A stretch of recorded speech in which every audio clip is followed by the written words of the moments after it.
Today's story is called The Legend of Sleepy Hollow. It is about something strange that happened long ago in a valley called Sleepy Hollow. It was written by Washington Irving. The story is told by Doug Johnson.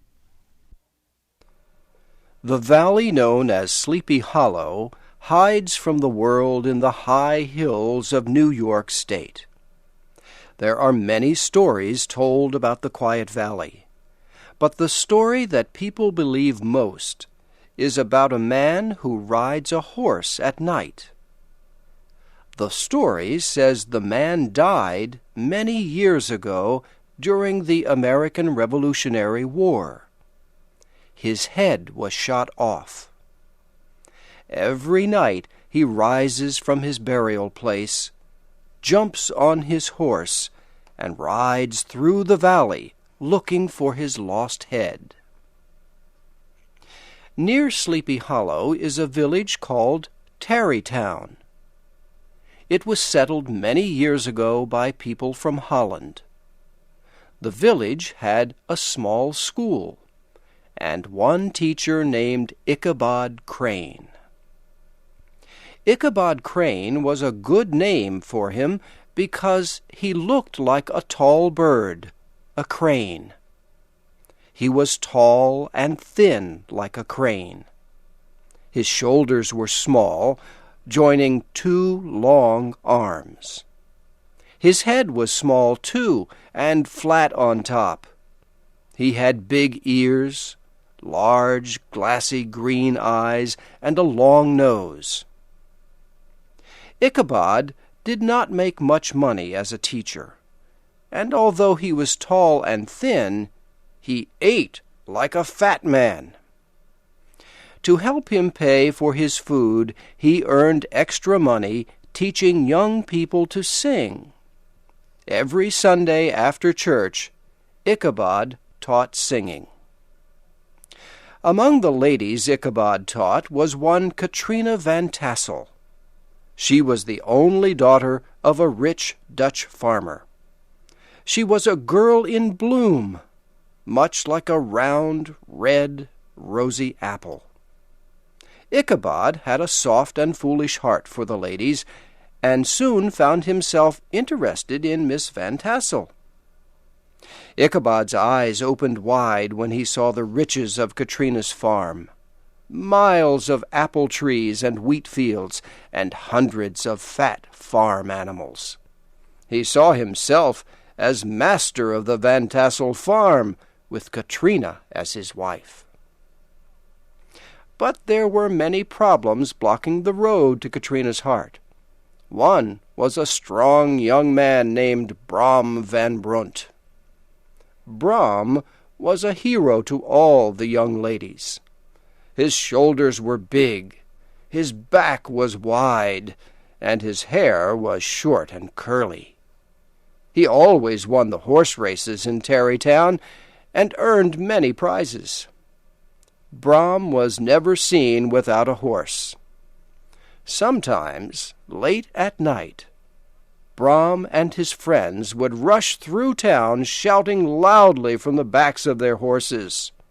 Tired old ladies would awaken from their sleep and say, "Why, there goes Brom Van Brunt leading his wild group again." Such was the enemy Ichabod had to defeat for Katrina's heart. Stronger and wiser men would not have tried, but Ichabod had a plan. He could not fight his enemy in the open, so he did it silently and secretly. He made many visits to Katrina's farm and made her think he was helping her to sing better. Time passed, and the town people thought Ichabod was winning. Brom's horse was never seen at Katrina's house on Sunday nights any more. One day in autumn, Ichabod was asked to come to a big party at the Van Tassel home. He dressed in his best clothes. A farmer loaned him an old horse for the long trip to the party. The house was filled with farmers and their wives, red-faced daughters, and clean, washed sons. The tables were filled with different things to eat. Wine filled many glasses. Brom van Brunt rode to the party on his fastest horse, called Daredevil.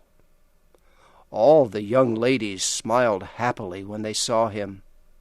Soon music filled the rooms, and everyone began to dance and sing. Ichabod was happy dancing with Katrina as Brom looked at them with a jealous heart. The night passed. The music stopped, and the young people sat together to tell stories about the Revolutionary War.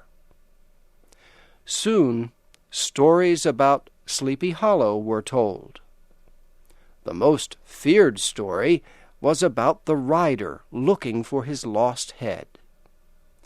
One farmer told how he raced the headless man on a horse. The farmer ran his horse faster and faster.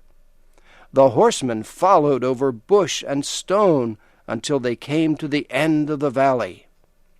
There, the headless horseman suddenly stopped. Gone were his clothes and his skin. All that was left was a man with white bones shining in the moonlight. The stories ended, and time came to leave the party.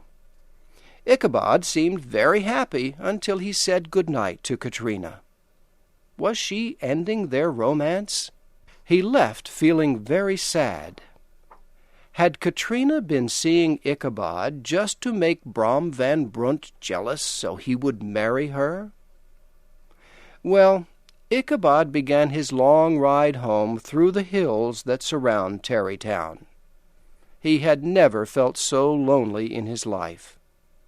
He began to whistle as he came close to the tree where a man had been killed years ago by rebels. He thought he saw something white move in the tree. But no, it was only the moonlight shining and moving on the tree. Then he heard a noise. His body shook. He kicked his horse faster. The old horse tried to run, but almost fell in the river instead. Ichabod hit the horse again. The horse ran fast and then suddenly stopped, almost throwing Ichabod forward to the ground. There, in the dark woods, on the side of the river where the bushes grow low, stood an ugly thing, big and black. It did not move, but seemed ready to jump like a giant monster. Ichabod's hair stood straight up. It was too late to run, and in his fear he did the only thing he could. His shaking voice broke the silent valley. "Who are you?" The thing did not answer. Ichabod asked again. Still no answer. Ichabod's old horse began to move forward. The black thing began to move along the side of Ichabod's horse in the dark. Ichabod made his horse run faster. The black thing moved with them. Side by side they moved, slowly at first, and not a word was said. Ichabod felt his heart sink. Up a hill they moved above the shadow of the trees. For a moment the moon shone down, and to Ichabod's horror he saw it was a horse, and it had a rider. But the rider's head was not on his body. It was in front of the rider, resting on the horse. Ichabod kicked and hit his old horse with all his power. Away they rushed through bushes and trees across the valley of Sleepy Hollow. Up ahead was the old church bridge where the headless horseman stops and returns to his burial place. "If only I can get there first, I am safe," thought Ichabod. He kicked his horse again. The horse jumped onto the bridge and raced over it like the sound of thunder.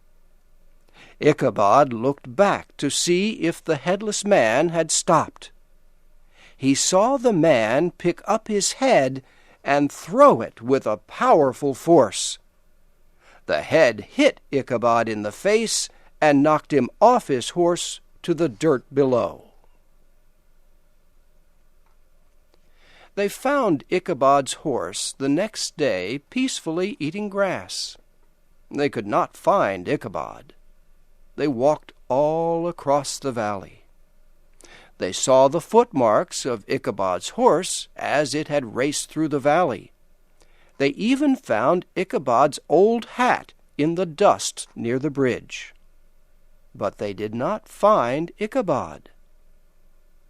The only other thing they found was lying near Ichabod's hat. It was the broken pieces of a round orange pumpkin. The town people talked about Ichabod for many weeks. They remembered the frightening stories of the valley, and finally they came to believe that the headless horseman had carried Ichabod away. Much later, an old farmer returned from a visit to New York City. He said he was sure he saw Ichabod there. He thought Ichabod silently left Sleepy Hollow because he had lost Katrina. As for Katrina, her mother and father gave her a big wedding when she married Brom Van Brunt. Many people who went to the wedding saw that Brom smiled whenever Ichabod's name was spoken, and they wondered why he laughed out loud when anyone talked about the broken orange pumpkin found lying near Ichabod's old dusty hat.